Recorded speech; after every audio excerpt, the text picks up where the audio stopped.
Een grote verhuizing dit weekend bij de Vogelpits in Moddergat. De kringloopwinkel, dat hield mij verzinnen wordt voor de vogelopvang, krijgt een nijplak. En dat is nedig. De Vogelpits had de laatste tijd nogal dreig met de exploitatie rond te krijgen. Een zoene exploitatie van de vogelopvang is noodzakelijk om meer yield los te krijgen bij vondsten. Daarom gaat de kringloopwinkel van Moddergat naar Dokkum, een centrale plak.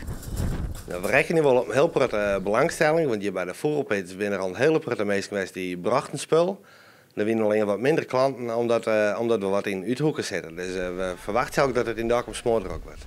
De verhuizing wordt dien met vrijwilligers. Ik bij het vinden van nijplak voor de kringloopwinkel kregen de Vogelpits een protte help. Nou eerlijk weer, de meiwerking, het is echt het ontroerd. Dat de mensen die vinden dat zo geweldig.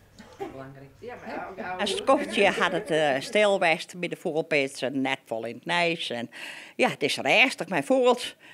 En dan kom je er samen tussen bij. En dan denk ik, leven, je krijgt er een pikkenvel van. Zo geweldig. En dit is de nieuwe locatie onder Roenwaai West in Dokkum. En had je nog wat aanbieden willen voor de kringloopwinkel, dat is van harte welkom.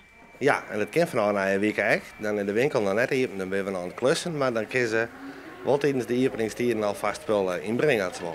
En binnen ik nog dingen waar je nog verlet van, hè? Stelling en kunnen we nog wel broeken. Ja. Om het spul in te zetten? Precies. Ja. En kassa's heb ik nog nodig. De correcte openingsdatum van de kringloopwinkel van de Vogelpits is nog net bekend.